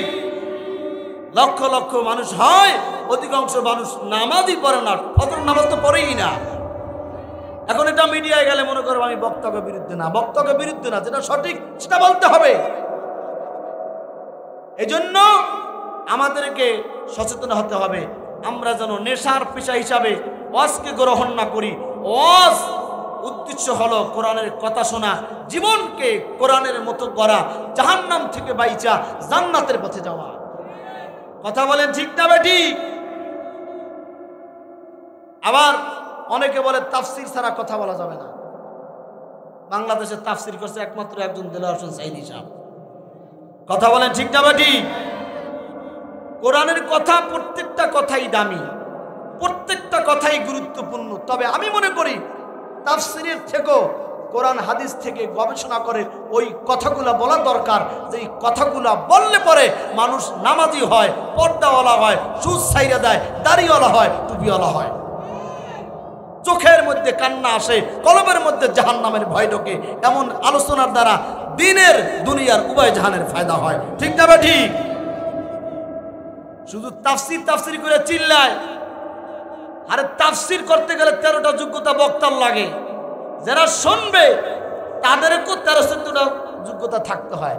যেই পাবলিক, যেই শ্রোতারা কালেমা শুদ্ধ করে বলতে পারে না, সূরা ফাতিহা বলতে পারে না, কোন উক্তি কয় রাকাত নামাজ সেইটা বলতে পারে না, সে তাফসির বুঝবে। কথা বলেন ঠিক না বা ঠিক? আমার এই আলোচনার দ্বারা যদি একজন নিয়ত করে, হুজুর জীবনে দাড়ি কামাইছি আর দাড়ি কাটবো না, এটা ওয়াদা। হুজুর জীবনে সুদ খাইছি আর সুদ ছাড়বো না, ওয়াদা। হুজুর জীবনে নামাজ ছাড়ছি আর ছাড়বো না, ওয়াদা। এটাই হলো বড় কোরআনের আওয়াজ, ঠিক না বাটি? আল্লাহ বোঝার তৌফিক দান করেন। আপনারা কি কষ্ট পাইলেন? আল্লাহ বোঝার তৌফিক দান করেন, জোরে বলেন আমিন। ভাইরা আমার, গভীর মনোযোগ, আর এদিক সেদিক যাওয়ার কোনো সুযোগ নাই। আমি আপনাদেরকে আজকে কয়েকটা গুরুত্বপূর্ণ তথ্য দেয়া যাব, যেই তথ্য আপনারা হয়তো ইতিপূর্বে কোথাও শোনেন নাই অথবা শুনতেও পারেন। খোদার কসম করে বলে যায়, এই তথ্য কয়টা যদি জীবনের মধ্যে খাটাইতে পারেন, দুনিয়ার জীবনে শান্তি, পরকাল জীবনে মুক্তির ব্যবস্থা করবে কে? আপনারা যেন ওই মাহফিল থেকে কিছু নিয়ে বাড়িতে যাইতে পারেন, এই জন্য আমি আপনাদের সম্মুখে খুতবার মধ্যে সকলের সুপরিচিত একটি সূরা তেলাওয়াত করেছি, সূরাতুল আসর। এই সূরা 30 নম্বর পারার মধ্যে আছে মাত্র 3টা আয়াত। অনেকেই আপনারা সূরাটা জানেন, এজন্য পরিচিত একটি সূরা তেলাওয়াত করেছি। আল্লাহর নবী মুহাম্মদুর রাসূলুল্লাহ সাল্লাল্লাহু আলাইহি ওয়াসাল্লামের অগণিত অসংখ্য হাদিসের বাণী থেকে একটি হাদিস তেলাওয়াত করেছি। আল্লাহর কাছে তৌফিক চাই, আল্লাহ তেলাওয়াতকৃত সূরা এবং হাদিস থেকে আমাকে এমন কিছু কথা বলার তৌফিক দাও, যেই কথা দ্বারা বক্তা শ্রোতা সকলের উপকার হয়, ঈমান জাগ্রত হয়, জোরে বলেন আমিন। ভাইরা আমার, আমি যে সূরা তেলাওয়াত করেছি, সূরার নাম হলো সূরাতুল আসর, 30 নম্বর পারা, মাত্র 3টা আয়াত। কোরআনের প্রত্যেকটা সূরা, প্রত্যেকটা আয়াত গুরুত্বপূর্ণ, দামি, মানব জীবনের জন্য হেদায়েত, পরকাল জীবনের জন্য কল্যাণ। এই দুনিয়াটা যখন অন্ধকারে ছেয়ে গিয়েছিল, মানুষের মধ্যে কোনো ভেদাভেদ ছিল না, মানুষের মধ্যে পশুত্ব চরিত্র চলে এসেছিল। এক কথায় আয়ামে জাহিলিয়াতের যুগ, কে সৃষ্টিকর্তা, কে রব, কে মনিব কিছুই ছিল না। ওই অন্ধকার যুগে আল্লাহ তাআলা অন্ধকার যুগের মানুষদেরকে আলোর পথে নেওয়ার জন্য, অন্ধকার মানুষদেরকে জান্নাতে নেওয়ার জন্য আল্লাহ দুটি নিয়ামত দান করেছিলেন।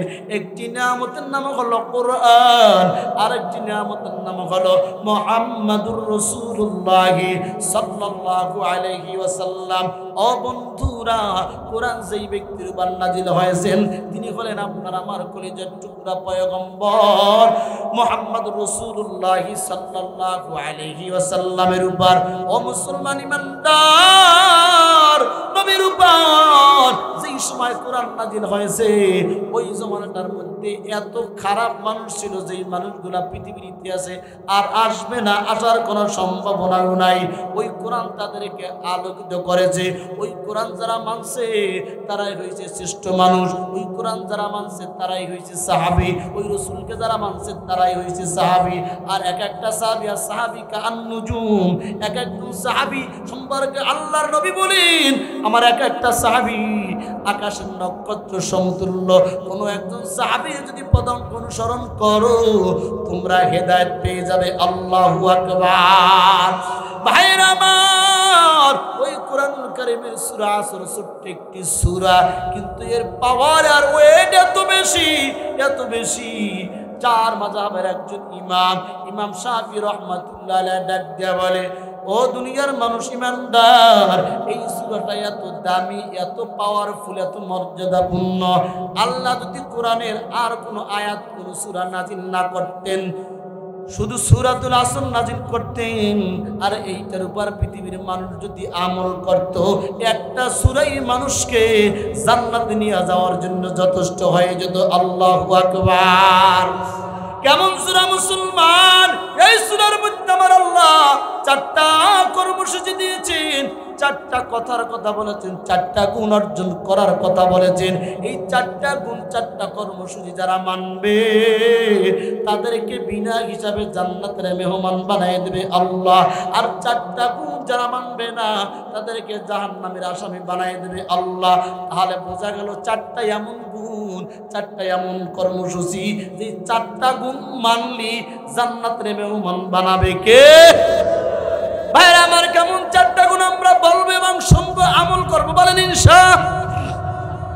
ভাইরা আমার, তবে 4টা গুণ বলার আগে আল্লাহ তাআলা বলেন, ওয়াল আস ইন্নাল ইনসানা লাফি খুস। 4টা গুণ অর্জন করার আগে, 4টা গুণ বলার আগে আল্লাহ তাআলা বলেন আল আস, সময়ের কসম, কসম কেটেছেন। আল্লাহ তাআলা কোরআনের বিভিন্ন জায়গায় বিভিন্ন বস্তুর কসম খেয়েছেন।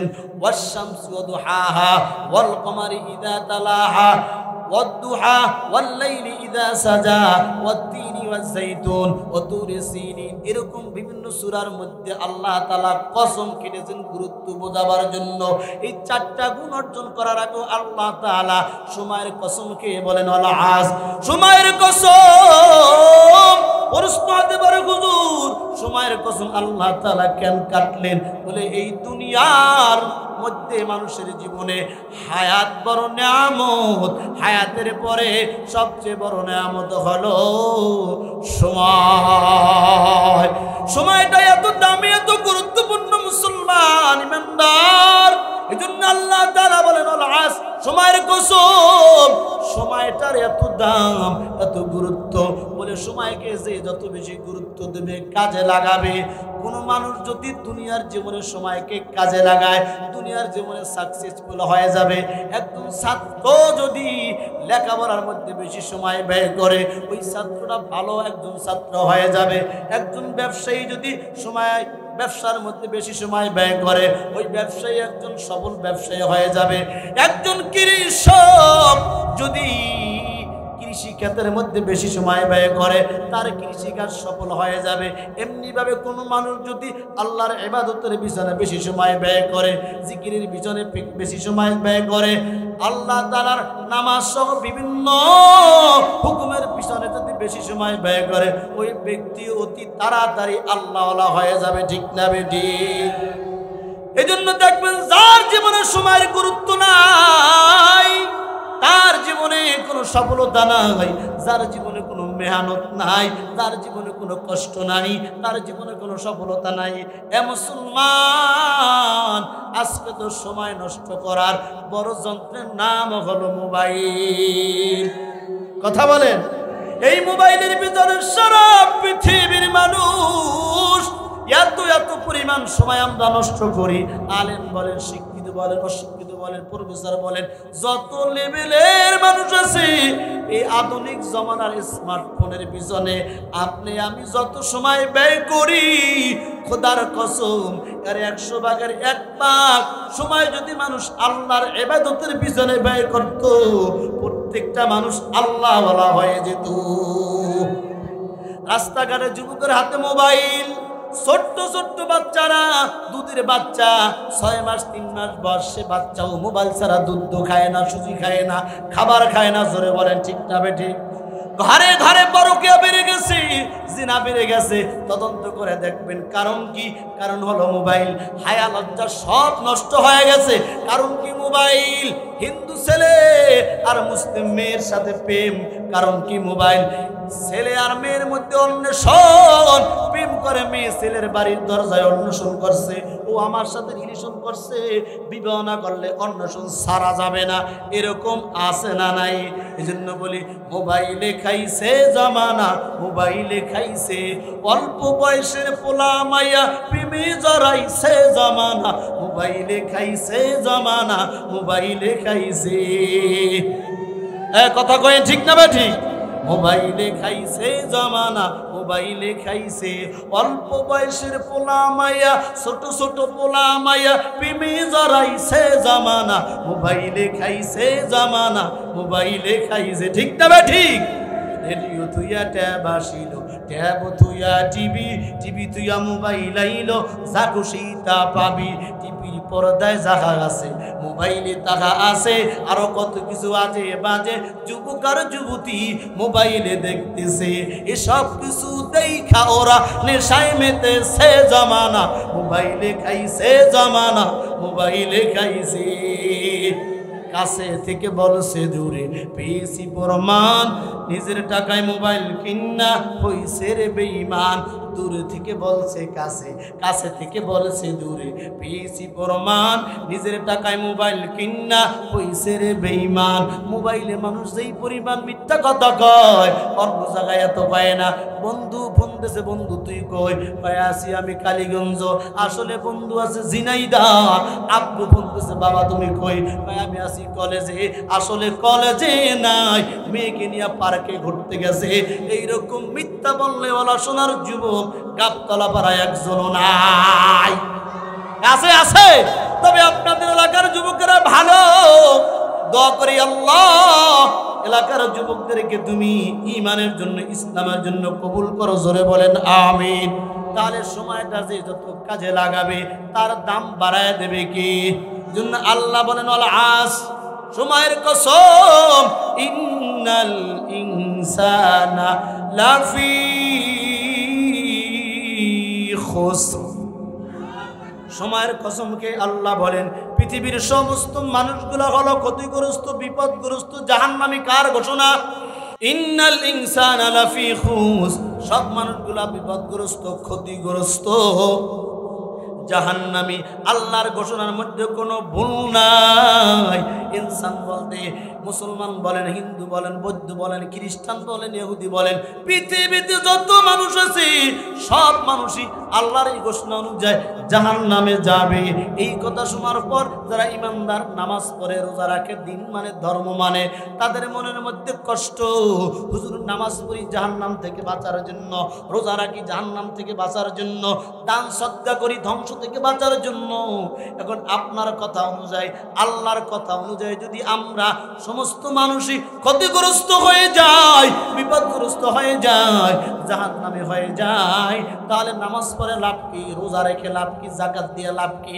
আল্লাহর বিধান মান্য লাভ কি? প্রশ্ন হতে পারে কি পারে না? আল্লাহ বলে বান্দা টেনশন নাই, ইল্লা আল্লাযীনা আমানু ওয়া আমিলুস সালিহাত ওয়া তাওয়াসাউ বিল হক ওয়া তাওয়াসাউ বিস সবর।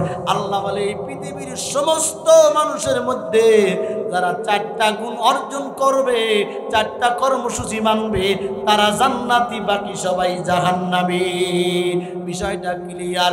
সন্তানকে বাবা ডাকতেছে, আব্বু তুমি তোমার মামার বাড়ি চলে যাও।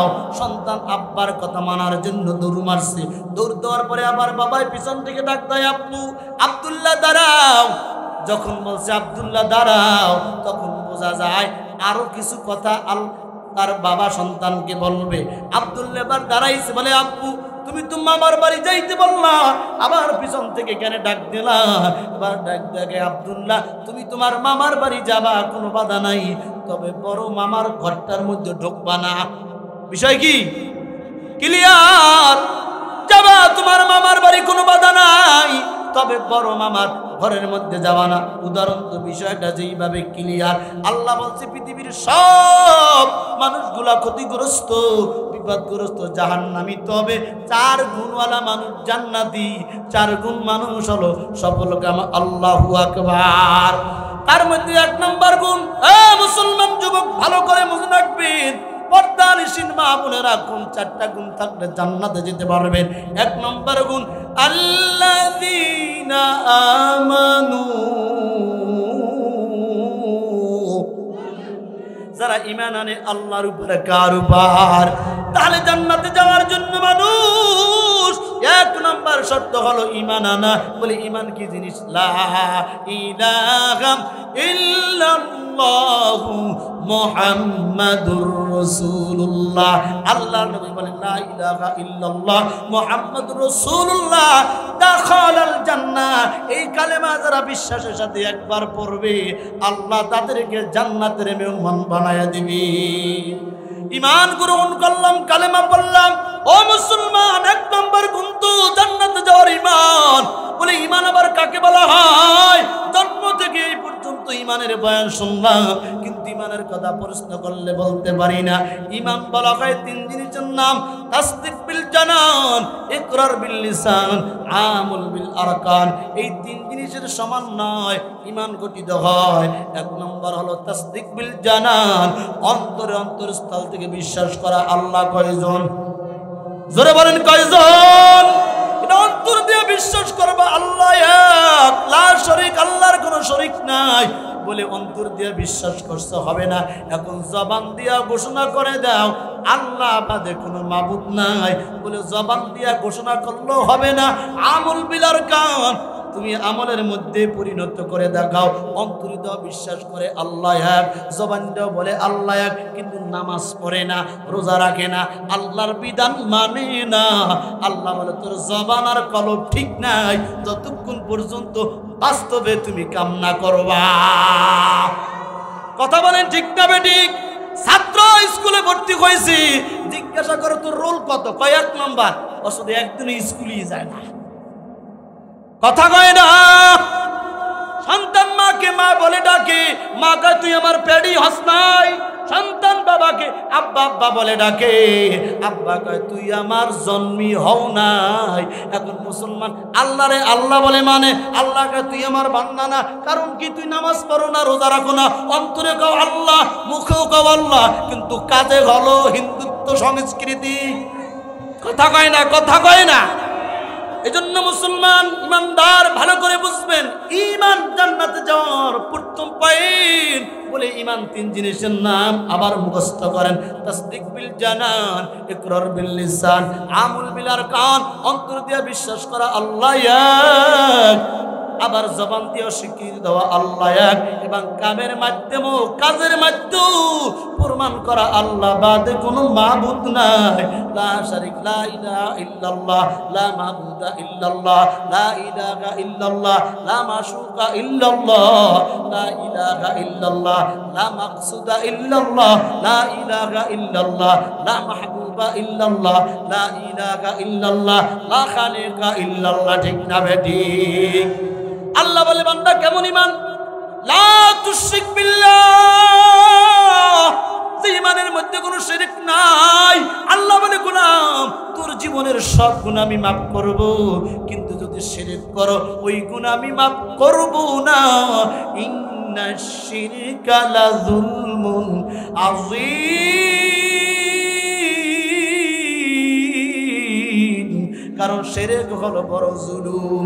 ওরে মুসলমান, অন্তর দা বিশ্বাস করে আল্লাহ এক, জবান দা বিশ্বাস করে আল্লাহ এক, কিন্তু আল্লাহর কাছেও চায়, আবার মূর্তির কাছেও চায়। কিন্তু যে মুসলমান ইমানে বিশ্বাসী, সে নামাজের মধ্যে দাঁড়াইয়া বলে ইয়্যাকা না'বুদু ওয়া ইয়্যাকা নাস্তাঈন, আমরা একমাত্র তোমার ইবাদত করি এবং তোমার কাছেই সাহায্য চাই। ঠিক না বেঠিক? ভাইরা আমার, কেমন ঈমান? যে ঈমানের মধ্যে কোনো ভেজাল নাই, ত্রুটি মুক্ত ঈমান। আর ত্রুটি মুক্ত ঈমান যদি তোমার প্রমাণ করতে হয়, ঈমানের উপর যদি তোমাকে থাকতে হয়, জেল হতে পারে, জুলুম হতে পারে, নির্যাতন হতে পারে, তারপর ঈমানদার জবান দিয়ে কখনো আল্লাহর বিরুদ্ধে স্লোগান দিতে পারে না। ঠিক না বেঠিক? কেমন ঈমান? হাবশী গোলাম বিলাল কালোর কালো নিগ্রো, কিন্তু এমন ঈমান উমাইয়া বিন খাল মরুভূমির বালুর মধ্যে টানে। এই বেলাল অপরাধ তোর কিছু নাই, একটা অপরাধ, জবান দিয়ে আল্লাহর নামটা ছেড়ে দি, হাত বলা বন্ধ করে দি। বিলালকে আমাকে মারবি কাটবি, কিন্তু আল্লাহ যে এক, এটা জবান দিয়ে অস্বীকার করাইতে পারবি না। এর নাম হলো ঈমান। ঠিক না বাঠিক? কেমন ঈমান মুসলমান? ছোট্ট একটা ঘটনা পড়ে মনে গেছি, ও আমার পর্দার অন্তরালের মা, তোমারও ঈমান আমারও ঈমান। অসুস্থ হয়ে গেলে আল্লাহর উপর কমপ্লেইন হয়ে যায়, ব্যবসায় লস খাইলে আল্লাহর উপর কমপ্লেইন হয়ে যায়, সন্তান অসুস্থ হয়ে বললে কয় আল্লাহ কি আমাকেই দেখে আর কেউ দেখে না। খোদার কসম, ঈমানদার ভালো মন্দ সব সময় একজনের উপর ভরসা রাখে, তিনি কি? ওয়া মাইয়া তাওয়াক্কাল ফাহুয়া হাসবুক। মুমিন ঈমানদার আল্লাহ ছাড়া কারো উপর ভরসা রাখে না। ভাইরা আমার, কেমন ঈমান? ও আমার মায়ের দল, আমি শুনেছি প্যান্ডেল ভরে জায়গাও নাই। এই অঞ্চলের মা বোনেরা এত দিনকে ভালোবাসে আল্লাহ, এই অঞ্চলের মাদেরকে তুমি খাদিজাতুল কুবরা, ফাতেমাতুজ জোহরার মতো বানায় দাও। জোরে বলেন আমিন। কেমন ঈমান মা? একজন নারীর ঘটনা মনে পড়ে গেছে, পয়গম্বর মুসা আলাইহিস সালামের জামানার ঘটনা। মুসা পয়গম্বরের জামানার ঘটনা। ফেরাউন তার হলো বিপরীতে। ফেরাউন ডাক দিয়ে কয়, আনা রব্বুকুমুল আ'লা, আমার মতো বড় খোদা কেউ নাই, আমার মতো ক্ষমতাওয়ালা কেউ নাই। বড় বড় করণেওয়ালা স্বভাবটা হলো শয়তানের, মানুষের না। ফেরাউন ডাক দিয়ে বলে, আমার মতো বড় খোদা কেউ নাই। জোরে কোন নাউজুবিল্লাহ। এই ফেরাউনের জামানায় একজন দাসী তিনি ক্রয় করলো। দাসীর কাজ হলো তার মেয়েকে খেদমত করবে। ওই দাসীর নাম কিতাবের মধ্যে লেখে মাশেকা, কেউ বলে মুসাইকা। এই মাশেকা, তোমার কাজ হলো তুমি শুধু আমার মেয়ের খেদমত করবা, পরিচর্যা করবা। এবার মাশেকা ফেরাউনের দাসী তার খেদমত করতেছে। একদিন খেদমত করতে করতে মাথার চুল বেনি করে দেয়, আশ্রয় দেয়, হাতের মধ্যে চিরুনি। হঠাৎ করে মাশেকার হাত থেকে চিরুনিটা জমিনে পড়ে যায়। অমনি জবান দিয়া বের হয়ে যায় আল্লাহু আকবার। ফিরাউনের মেয়ে ডাক দিয়ে বলে, কিরে মাশেকা, আমার মাথা আশ্রয়তে যে হাত থেকে চিরুনি পড়ে গেছি। আল্লাহু আকবার আবার কোন শব্দ? আল্লাহ বলতে কোনো শব্দ নাই। তুই কি জানো না আমার বাবা ফেরাউন সবচেয়ে বড় খোদা? বল বল, আল্লাহ কেন বললি? আল্লাহ আবার কি? এবার মাশেকা ডাক দিয়া কয়, ও ফেরাউনের কন্যা, আল্লাহ হলো আমার রব, যিনি আমার সব। বলেন, আল্লাহ আমার রব, এই রবই আমার সব। আল্লাহ আমার রব, দামে দামে তনুভব। আল্লাহ আমার রব, বলেন না সবাই, আল্লাহ আমার রব, দামে দামে তনু মনে তারি অনুভব। আল্লাহ আমার রব, বলেন রবকে। ইন্নাল্লাযীনা ক্বালু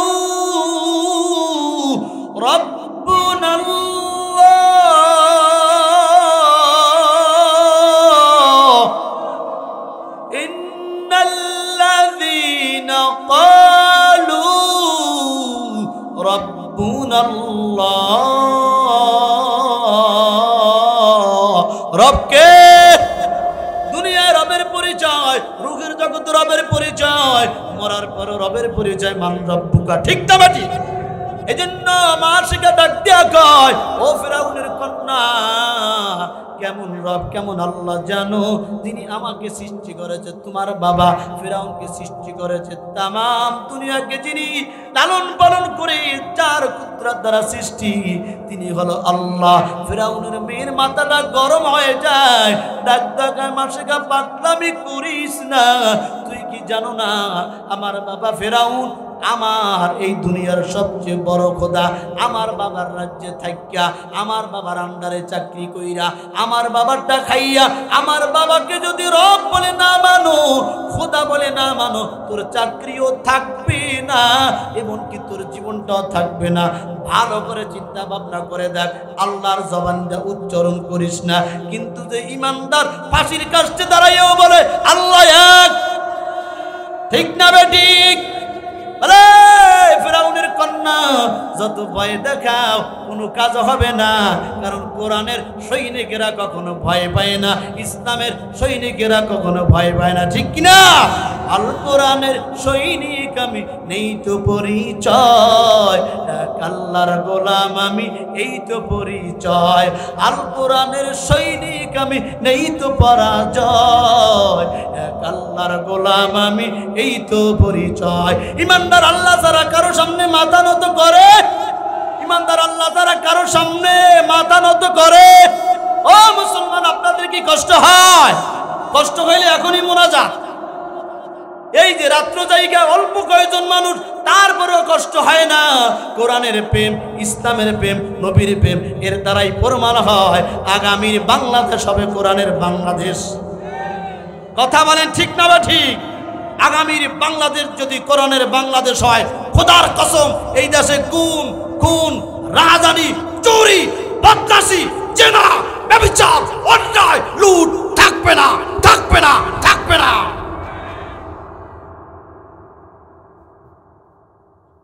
কি বলেন, ঠিক না ঠিক?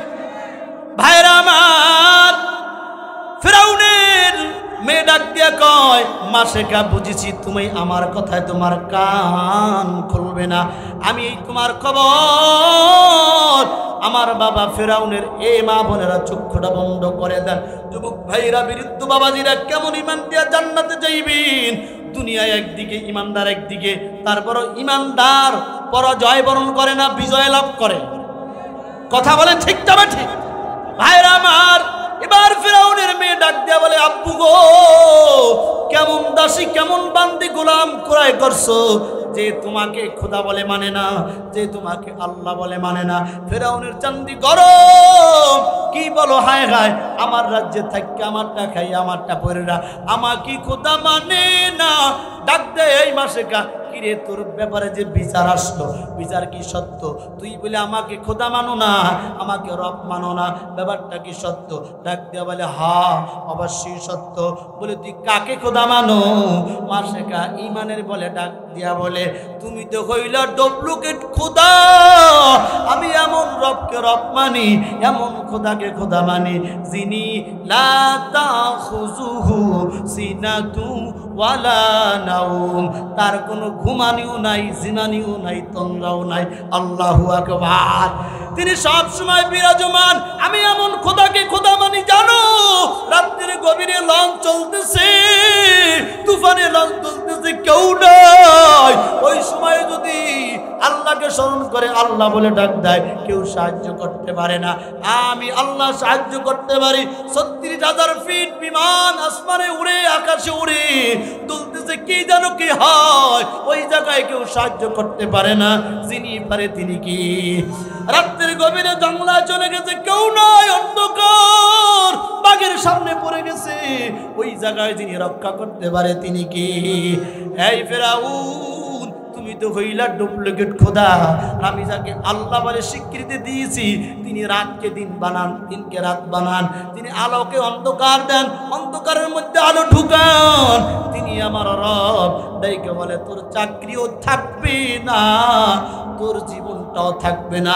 মাসেকা ডাক দিয়ে বলে, অসুবিধা নাই, ইমানটা আল্লাহর জন্য সঁপে দিয়েছি, কারণ আমার তো মরা লাগবে। ইসলামের পক্ষে থাকলেও মরণ হবে, বেঈমানের পক্ষ গেলেও মরণ হবে। কথা বলেন ঠিক কিনা? জন্ম যেইভাবে একবার সত্য, মৃত্যু ওই একইভাবে সত্য। জীবনে একবার, মরণও একবার। দেখতে বলে, বুঝছি তোমার এই স্বাভাবিক ভয়ে কাজ হবে না। সংক্ষেপ করে বলি, এবার ফেরাউন সেনা সৈন্য মন্ত্রী পরিষদের ডাকতেছে। এই মন্ত্রী পরিষদ, এই মাসেকা আমার বাদী, আমার গোলাম নেই, আমার কথা মানে না, ওকে বাঁচাইয়া রাখা যাবে না। বড় একটা ড্যাক আনো, ড্যাক, একটা ড্যাক আনা হলো। এবার লাকড়ি জোগাড় করো, লাকড়ি, চুলা বানাও, চুলা বানাইয়া লাকড়ি ধরাইয়া ড্যাগের মধ্যে তেল দিয়ে দিয়েছে। এবার তেল টকবক টকবক করে জ্বলতেছে। মাসেকার কোলের মধ্যে একটা নবজাত সন্তান, 6 মাস অথবা 3 মাসের শিশু, আর একটা সন্তান হলো বড়। ডাকতে বলে, মাসেকা এখনো সুযোগ আছে, আমাকে যদি খোদা বলে মানো, রব বলে মানো, তোকে ছেড়ে দেবো, তোকে মারবো না। আর যদি আমাকে খোদা বলে না মানো, ওই যে তেল টকবক টকবক করে জ্বলতেছে, ওই তেলের মধ্যে তোকে মারবো, তোর সন্তানকে মারবো। ও মুসলমান ইমানদার আল্লাহর গোলাম যুবকেরা, এই পৃথিবীতে এমন কোনো মা নাই, এমন কোনো বাবা নাই সন্তানের মৃত্যু সামনাসামনি দেখতে পারে। মা হইল ডাক দেখায়, আল্লাহ তুমি আমাকে নিয়ে যাও, আমার পরিবারটা, আমার সন্তানকে বাঁচায় রাখো। ওই মায়ের সামনে যদি বলা হয় তোকে মারবো, তবে তোরাকে, তোর সন্তানকে কোলের থেকে মেরে যে মাইরা ফালাবো, এমন কোন মা নাই সন্তানের মৃত্যু চোখের সামনে দেখতে পারে। আমি জানি না এই মাগালি যে কার যেন মা নাই, কার যেন বাবা নাই। সারা বাংলাদেশে যখন ঘুরি, একটা ওদের কথা সব জায়গায় বলে, হুজুর একটু মায়ের খেদমত খেদমতের বয়ান করবেন, একটু বাবার খেদমতের বয়ান করবেন। হুজুর সন্তান কত কষ্ট করে আইবার বিবার ইঞ্জিনিয়ার বানাইলাম, এখন বিবাহ করে দূরে থাকে, বাপ মাকে খাওয়ায় না, আছে না নাই? ওই এই মাদানি যে কার মা নাই, কার বাবা নাই, আল্লাহ তাআলা বলেন ওয়াকাদা রাব্বুকা আল্লা তা'বুদু ইল্লা ইয়্যাহু ওয়া বিল ওয়ালিদাইনি ইহসানা। আল্লাহ বলে এই দুনিয়ার মধ্যে আমি আল্লাহর অর্ডার, ইবাদত করবি আমি আল্লাহর, আমি আল্লাহর ইবাদতের পর সেবা শুশ্রূষা করবি তোর পিতামাতার। এজন্য আল্লাহ তাআলা যত জায়গায় তার ইবাদতের কথা বলেছেন, সঙ্গে সঙ্গে বলেছেন ওয়া বিল ওয়ালিদাইনি ইহসানা, আমার ইবাদতের পর খেদমত হবে পিতামাতার। বলেছেন কে? কিন্তু কি দুঃখ, মার সাথে সন্তানের ভালো সম্পর্ক নাই, বাবার সাথে সন্তানের ভালো সম্পর্ক নাই। ওরে মুসলমান, এই দুনিয়ায় যার মা নাই তার মতো কপাল পুরো কেউ নাই। এই মাদালিসে মুনাজাত শেষ করার পর অনেকে যাইয়া ঘরে মা বলে ডাক দিবি, মা দরজা খুলে দিবি, আবার অনেকে মা যাইয়া ঘরে পাবে না। আমি আর আমিনকে যদি প্রশ্ন করে হুজুর আপনার কাছে আপনার মায়ের দাম কত, আপনার বাবার দাম কত, আমি বলবো এই পৃথিবীতে মা বাবার মতো অমূল্য কোনো সম্পদ নাই। 8 অথবা 10 বছর বয়সে মা জন্ম দুঃখিনী, দুনিয়া থেকে বিদায় হয়ে কবরে চলে গেছে, বাবাও দুনিয়া থেকে বিদায় নিয়ে চলে গেছে। বাংলাদেশ ঘুরি, কত মানুষের চেহারার দিকে তাকায়, কিন্তু বাবার চেহারার মতো কেউ নাই। কত মানুষের চেহারার দিকে তাকায়, কিন্তু মার চেহারার মতো কোনো চেহারা নাই। ওরে মুসলমান, মা যারা বাড়িতে যায় কেউ তো বলে না খাবার দুপুরে খাইছো কিনা, গোসল করছো কিনা, সবাই শুধু হাতের দিকে তাকিয়ে থাকি। আর যেই বা 10 মাস 10 দিন গর্ভে রেখেছে, সন্তান দূর থেকে আসার পর সর্বপ্রথম মা সন্তানের চেহারার দিকে তাকায়, ঠিক না বেটি? ও মুসলমান ইমানদার, আল্লাহর গোলাম, এই জন্য সংক্ষেপ করে বলি, খোদার কসম মা বাবা বেঁচে আছে তো তোমার জান্নাত বেঁচে আছে। আল জান্নাতু তাহতা আকদামিল উম্মাহাত। পয়গম্বর বলেন মায়ের পদতলে হলো সন্তানের বেহেশত।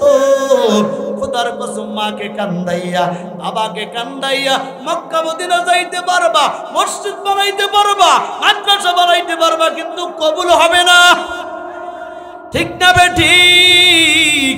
আশেকে ডাইকে বলে ফেরাউন, যদি আমি ফেরাউনকে খোদা বলে না মানো, আল্লাহ বলে না মানো, তোকে তো মারবো। তোর সন্তানদেরকে, দুটো সন্তানকে তোর সামনে ওই তালের মধ্যে পুরায়া মানব, কিন্তু ইমানের বলে বলিয়ান হইয়া বলে কোনো অসুবিধা নাই, আমার কাছে আমার সন্তান বড় না, ছেলে বড় না, মেয়ে বড় না, দল বড় না, নেতা বলো না, নেত্রী বলো না, বড় কে? এবার আগুনের মধ্যে ডাল টকবক টকবক করে জ্বলতেছে, ডালগুলা ফুটতেছে, হঠাৎ করে টান দিয়া বড় সন্তানটাকে তেলের মধ্যে ফালাইয়া দিছে। জ্বলতে জ্বলতে হাড্ডিগুলা তেলের মধ্যে চলে গেছে। যুবক ও মা বোনেরা, কেমন ইমান! অপরাধ একটাই, ফিরাউনকে আল্লাহ মানবি আর সৃষ্টিকর্তাকে আল্লাহ মানবি না, একটাই অপরাধ। মা কয় না না, সন্তান ছাড়তে পারি, দেশ ছাড়তে পারি, ইমান ছাড়তে পারি না। বড় সন্তানকে যখন তেলের মধ্যে ফেলানো হয়, মা কোনো বিব্রত হয় নাই। এবার আবার তেলকে আবার ফুটানো হলো, ডাকতে বলে মাসিকা এখনো তোমার সুযোগ আছে, এখনো চিন্তা ভাবনা করে দেখো আমি ফিরাউনকে খোদা মানবে কিনা। ডাক দেয়া বলে না না, তোমাকে খোদা মানা যাবে না, কারণ ইন্নামাল আমালু বিল খাওয়াতিম, শেষ আমলটাই নির্ভরযোগ্য। শেষ সময় যদি নাফরমান হয় মারা যায়, জাহান্নাম ছাড়া কোনো উপায় নাই। আর মরার সময় যদি কালেমা বের হয়, আল্লাহর উপর বিশ্বাস থাকে, জান্নাতের মেহমান হয়ে যাব। ডাক দিয়ে বলে, এখন পালা হলো তোর দুধের সন্তান, দুধের বাচ্চাকে তোর সামনে মারবো। যেই মা প্রস্রাব করে দেওয়ার সঙ্গে সঙ্গে সন্তানকে বুকুর উপর নাই, ডান গালে চুমুক খায়, বাম গালে চুমুক খায়। তাদের ঘরে ছোট্ট বাচ্চা আছে, 1 বছর 2 বছর 6 মাস বয়স, দেখবেন ওই বাচ্চারা বাবার সাথে মায়ের সাথে কত কুয়ারা করে। আমার একটা ছোট্ট বাচ্চা আছে, ছেলে 2 বছর বয়স, ওদের এত কুয়ারা, ডান গালে চুমু খায়, বাম গালে চুমু খায়। রাত্রে ঘুমের মধ্যেও কয় বাবা কই, ভিডিও কলে বাবা তুমি বাসায় চলে আসো, আমি আইসক্রিম খাবো। ওই বাচ্চাদের প্রতি কিন্তু বাপ মার বেশি মায়া। ডাক দিয়া বলে, মাসে দুধের সন্তানকে তোর সামনে তেলের মধ্যে পইরা মারবো, এখনো সুযোগ আছে, ইমান সাইরা দে। এবার মাসেকার চোখের কণায় একটু পানি। ফেরাউন মনে করেছে মাসেকা ভয় পেয়েছে। এ মাসেকা ভয় পেয়েছো, সন্তানের মায়া কি কাঁদতেছে? বলে না, আমার নবজাত সন্তান ইমানও বোঝে না, কুফরিও বোঝে না, ওকে তুই বাঁচাইয়া দে, আমাকে মাইরা ফেলা। অমনি আমার আল্লাহ, ইন্নাল্লাহা আলা কুল্লি শাইইন কাদির, সর্বভয় ক্ষমতার মালিক কে? অমনি ছোট্ট বাচ্চা 6 মাস বয়স, কথা বলতে পারে না। আল্লাহ তাআলা কুদরতিভাবে 3টা বাচ্চার দুধ খাওয়া অবস্থায় জবান খুলে দিয়েছিলেন। তার মধ্যে ওই মাসিকার নবজাত সন্তান ডাক দিয়ে বলে, মা গো কান্না করো না, ভয় পেও না, তুমি দেখতেছো ওই তেলের ডাকের মধ্যে তেল টকবক টকবক করে ফুটতেছে। ও মা তুমি তো দেখো না, আমার বড় ভাইকে তোরা আগুনের তেলের মধ্যে ফালায় নাই। ও মা তুমি ভয় পেও না, আমাকে বিদায় করে দাও। তাকায় দেখো ওই তেলের মধ্যে আল্লাহর রহমতি জান্নাতি হাজার হাজার ফেরেশতা হুর গেলমানেরা আমাকে নেওয়ার জন্য অপেক্ষা করতেছে। ও মা বিদায় করে দাও। যখন নবজাত সন্তানের জবান খুলে গেছে, ফেরাউনের চান্দি গরম হয়ে গেছে। হায় হায় কেমন অবস্থা, এটা তো জীবনেও দেখি নাই, নবজাত দুধের বাচ্চা কথা বলতে পারে। এবার মাসেকার ইমান আরো বাইরে গেছে। ডাক দেওয়া বলে, ফেরাউন দেখ আমি কেমন আল্লাহকে আল্লাহ বলে স্বীকার করেছি, যে আল্লাহ মুহূর্তের মধ্যে দুধের বাচ্চার জবান খুলতে পারে, এমন আল্লাহ কি আমি আল্লাহ বলে স্বীকার করেছি। কাজে কোনো ভয় নাই, নিয়ে যা আমার সন্তানকেও জান্নাতের মধ্যে ফেলে দে। আল্লাহু আকবার। 2টো সন্তান মায়ের সামনে তেলের ডেকে চলে গেছে। ফেরাউন ডাক দিয়া কয়, এখন তোমার পালা। চিন্তা করে দেখো, এই পৃথিবীতে মানুষ নিজের জীবনের চাইতে বেশি কেউকে মহব্বত করে না। ও মাসেকা সময় আছে, এখনো যদি আমি ফেরাউনকে খোদা বলে মানো, তোকে বাঁচায় রাখবো। মাসেকা ডাক দিয়া বলি, না কোনো সুযোগ নাই। তবে ফেরাউন, আমার 2 সন্তানকে তেলের মধ্যে ফেলছো, মারছো, আমাকেও মারবি, তবে মরার আগে তোর কাছে আমার একটা আবদার। আবদার কি? বলে আবদারটা হলো আমার 2 সন্তানের হাড্ডি আমাকে তেলের মধ্যে ফালানোর পরে আমার হাড্ডিগুলাও তেলের ডাকে চলে যাবে। এই 3 জনের হাড্ডিগুলা তুই মাটির মধ্যে পুঁতে রাখবি। ফেরাউন ডাক দেয়া কয়, মাসেকা 3 জনের হাড্ডি কান মাটির মধ্যে পুঁইটা রাখবো, কারণটা কি? এবার মাসেকা ডাইকা চোখের পানি চাইরা দেয়া বলে, ফেরাউন কিয়ামতের দিন আল্লাহ যদি প্রশ্ন করে, মাসেকা হায়াত দিয়েছিলাম, সন্তান দিয়েছিলাম, ইমান দিয়েছিলাম, ইমান রক্ষা করছো কি পরিমাণ, আমল করছো কি পরিমাণ, ওদিন আল্লাহর কাছে বলবো, আল্লাহ বলেন না, আল্লাহ জোরে একটা ডাক দেন না, আল্লাহ। ওদিন আল্লাহকে বলবো, আল্লাহ হায়াতের কদর করতে পারি নাই, ইমান মজবুত করতে করতে পারি নাই, তবে তোমার সাথে শিরক করি নাই। তোমাকে রব বলতে স্বীকার করতে গিয়া জীবন আমি দিয়েছি, আমার সন্তানেরা দিয়েছে। এই হাড্ডিগুলা কিয়ামতের দিন আমি আল্লাহর কাছে নজরানা পেশ করব। জোরে কোন আল্লাহু আকবার। মাসেক আগে তেলের মধ্যে দেওয়া হয়ে গেল। সংক্ষেপ করে বলি, তিনজনের হাড্ডি যখন তেলের নিচে চলে গেছে, ফিরাউন মাসেকার কথা মতো তিনজনের হাড্ডিগুলা মাটির মধ্যে পুইতা রাখছে।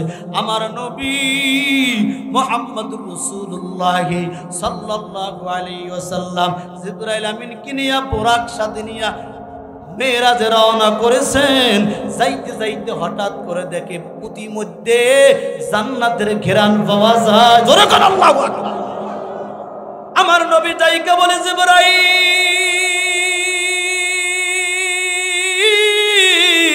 জান্নাতের কাছাকাছি কি চলে আসলাম কিনা? জান্নাতের ঘেরান যে আমার নাকে আসতেছে। জিবরাইল ডাইকা বলে, পয়গম্বর জান্নাত বহুদূর, তাহলে জান্নাতের ঘেরান কেমনে আসে? ও নবী আপনি জানেন না, কারণ আপনি তো আলিমুল গায়ব না। আলিমুল গায়বি ওয়াশ শাহাদাতি হুয়ার রহমানুর রহিম। বলেন গায়বের মালিক কে? আরো জোরে বলেন কে? ও নবী আপনি তো গায়েব জানেন না। ফিরাউনের জামানার মুসা পয়গম্বরের একজন অনুসারী আল্লাহকে রব বলতে স্বীকার করতে যাইয়া তার সন্তান, তার নিজে সহ ফিরাউন নামের বেঈমান তেল দিয়ে তাদেরকে পুরাইয়া পুরাইয়া মারছে। তাদের হাড্ডিগুলা এইখানে আপনি যেই উপর দিয়া যাইতেছেন এই বরাবরই নিচে মাটির মধ্যে পুঁতে রাখা হয়েছে। আল্লাহ পাক মাসেকার ইমানের পরীক্ষাটা, তার সন্তানের ইমানের পরীক্ষাটা এমন ভাবে পছন্দ করেছেন, ওই জায়গাটাকে জান্নাতের বাগান বানায়া দিছি। ওরে মুসলমান ইমানদার আল্লাহর গোলাম, তাহলে চারটা গুণ যারা অর্জন করবে তাদেরকে জান্নাতের মেহমান বানাইবে কে? এক নম্বর গুণ মনে আসেনি আপনাদের? আল্লাযীনা আমানু, যারা ঈমান আনবে কার উপর? এই ঈমান আনার পর আল্লাহ বলেন, ইন্নাল্লাযীনা ক্বালু রাব্বুনাল্লাহ, আল্লাহকে আল্লাহ বলে স্বীকার করার পরে আল্লাহর বিধানের উপর ইস্তেকামত, আল্লাহ বাদে কোনো মাবুদ নাই বলে মৃত্যু পর্যন্তই আল্লাহকে স্বীকার করে, আল্লাহর বিধানের উপর ছিল।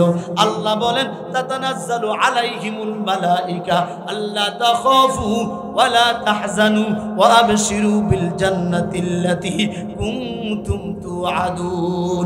যারা ঈমান গ্রহণ করার পর জবান দিয়ে স্বীকার করছে আল্লাহ আমার রব, এবং এই কথার উপর ইন্তেকাল হয়ে গেছে। ইন্তেকালের সময় যখন হয়ে যায়, আল্লাহ পাকের রহমতের ফেরেশতারা যারা আল্লাহকে রব বলতে বলতে মৃত্যুর দুয়ারে ঢলে পড়ে, ওই সময় আল্লাহর রহমতের ফেরেশতারা ওই বান্দার কানের কাছে আইসা বলে, তাতানাজ্জালু আলাইহিমুল মালাইকা, ফেরেশতারা বলে আল্লা তাখাফু ওয়ালা তাহজানু ওয়া আবশিরু বিল জান্নাহ। ও বান্দা ভয় করো না, ভয় পেও না, কারণ কি জানো? তুহফাতুল মুমিনিন মাউত, ইমানদারের জন্য মৃত্যু হলো হাদিয়া। কারণ ইমানদার দুনিয়ার মধ্যে থাকে গজবের মধ্যে, আযাবের মধ্যে, আর দুনিয়া সিজনুল মুমিন ওয়া জান্নাতুল কাফির। পয়গম্বর বললেন ইমানদারের জন্য দুনিয়া হলো জেলখানা, আর কাফের বেঈমান মুনাফিকের জন্য দুনিয়া হলো বালাখানা।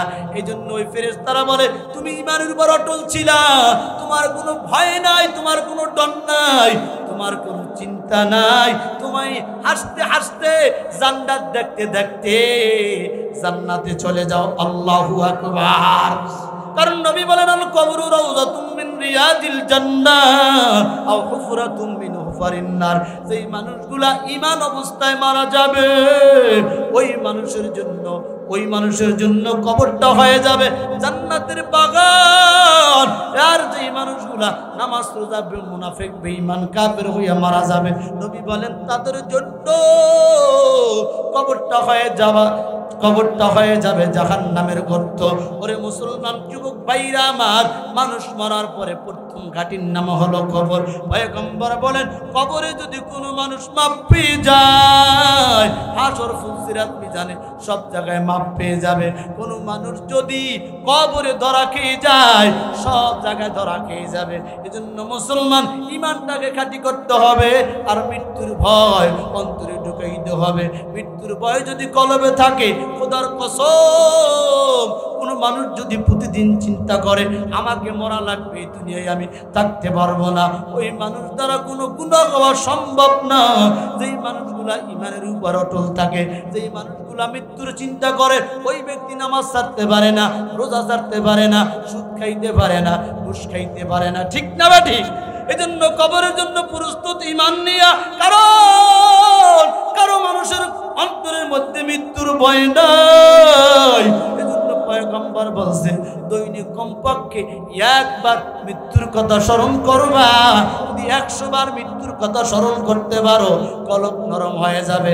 আর চক্ষু বন্ধ করে মুরাকাবা করবা, নাই নাই আমার বাড়ি নাই, আমার ঘর নাই, আমার ক্ষমতা নাই, আমার কিচ্ছু নাই, এখন আমার মৃত্যু হয়ে গেছে, আমার নাম মসজিদের মাইকে এলানো হয়ে গেছে, আমার জন্য কোনো মানুষ বাঁশ কাটার জন্য দৌড়ায়, আমাকে গোসল দেওয়ার জন্য কোনো মানুষ পানি গরম করতেছে, আমার জন্য মশারি টানানো হয়েছে, আমার জন্য কবর খনন করা হয়েছে। এইভাবে যদি মুরাকাবা করতে পারে, আর চিন্তা করবে ডানে বামে কেউ নাই, আল্লাহ বাদে কোনো মাবুদ নাই, আমার বাড়ি ঘর সব হইল ধোঁকা, ছেলে সন্তান স্ত্রী পুত্র সব ধোঁকা, আল্লাহ আমার রব, আল্লাহ বাদে কোনো মাবুদ নাই। এই মুরাকাবা করবে, আমার এখন কাপন পরানো হয়ে গেছে, আমার জানাজার জন্য মানুষ রেডি হয়ে গেছে, আমার জানাজার পর আমার কাটনি ধরে আমাকে কবরে নামানো হইতেছে। ওরে মুসলমান, কবর দেওয়ার পর সব মানুষগুলা যার যার করে যাইয়া বাতি ধরাইবে, আমার আর তোমার কবরে কিন্তু ইমানের বাতি ছাড়া অন্য কোনো বাতি ধরবে না।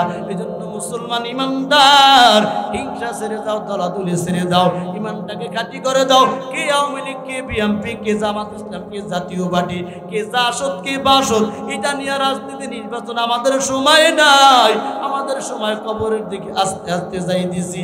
এক কালেমা, এক কোরআন, আল্লাহ বাদে কেউকে বিশ্বাস করি না, নবী বাদে কোনো ব্যক্তির আদর্শ মানি না। কথা বলেন ঠিক না বে ঠিক? আল্লাহ বাদে কেউকে বিশ্বাস করি না, নবী বাদে কোনো ব্যক্তির আদর্শ আমরা মানি না। এই স্লোগান দিয়ে আমাদের সামনে আগাবো। আওয়ামী লীগ করতেছে করুক, বিএনপি করতেছে করুক, জামাত করুক, ইসলাম আন্দোলন করুক, যার যেইটা মন চায় করবে, কিন্তু ঈমান বিক্রি করা যাবে না। ঠিক না বে ঠিক? আবার সুরতে চলে যায়, সব সময় একজনের শুকর গর্ব কার? ওরে বান্দা, একটা আমল শিখায় দেয়া যায়, মা বোনেরা ভালো করে স্মরণ করবেন, প্রত্যেকটা কাজ শুরু করবেন বিসমিল্লাহির রহমানির রহিম। আল্লাহর নবী বলে, যেই কাজটা বিসমিল্লাহ দ্বারা শুরু হয়, ওই কাজের মধ্যে বরকত দান করেন কে? ওরে বান্দা, ঘর থেকে বের হইতেছো, বিসমিল্লাহি তাওয়াক্কালতু আলাল্লাহ। ওরে বান্দা, দোকান খুলছো, বিসমিল্লাহির রহমানির রহিম। ও মায়েরা, তরকারি করা শুরু করে দিয়েছেন, বিসমিল্লাহির রহমানির রহিম। ও মায়েরা,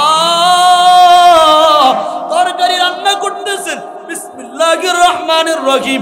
তরকারি মজা করে দিবে কে? তাহলে প্রত্যেকটা ভালো কাজ শুরু করব কার নামে? আজকা থেকে বিসমিল্লাহর আমল শুরু করব। প্রত্যেকটা ভালো কাজের মধ্যে বিসমিল্লাহ বললে বরকত দেবে কে?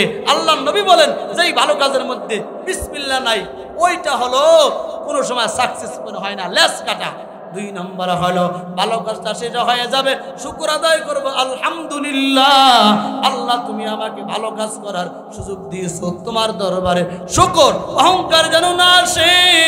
3 নম্বর, ভবিষ্যৎ কোনো ভালো কাজের জন্য জবানে উচ্চারণ করব ইনশাআল্লাহ। ও বান্দা মাহফিলে যাবানি ইনশাআল্লাহ, বাজারে যাবানি ইনশাআল্লাহ, আমি আমার বাড়িতে দাওয়াত দিলাম তুমি যাবানি ইনশাআল্লাহ। 4 নাম্বার আল্লাহর কুদরত আশ্চর্য জিনিস দেখার পরে জবানে উচ্চারণ করবা সুবহানাল্লাহ। বলেন সুবহানাল্লাহ। ভাইরা আমার, সুলাইমান পয়গম্বরের জমানা চলতেছে। সুলাইমান পয়গম্বর তখতে সুলাইমানি দিয়া আসমানে চলে। একজন কৃষক জমিনে দাঁড়াইয়া দেখে, আরে সুলাইমান নবী তক্ত দিয়া চলতেছে, কয় সুবহানাল্লাহ। সঙ্গে সঙ্গে সুলাইমানি তক্তা ওই কৃষকের সামনে হাজির। কৃষক ভয় পেয়ে গেছে, হায় হায়, আমি যে সুবহানাল্লাহ কইলাম, এইটা কি আমার অপরাধ হয়ে গেল কিনা? ভাই আমি তো কোনো অপরাধ করি নাই, আমি মাত্র আশ্চর্য হয়ে সুবহানাল্লাহ বলছি। সুলাইমান পয়গম্বর ডাক দিয়ে কয়, ও কৃষক, তোমার ভয় পাওয়ার কোনো কারণ নাই। আমি এই সুলাইমানের তক্ত তাম পৃথিবী যদি এক পাল্লায় দেওয়া হয়, তুমি যে সুবহানাল্লাহ বলছো ওইটার পাল্লা ভারী হয়ে যাবে। আল্লাহু আকবার।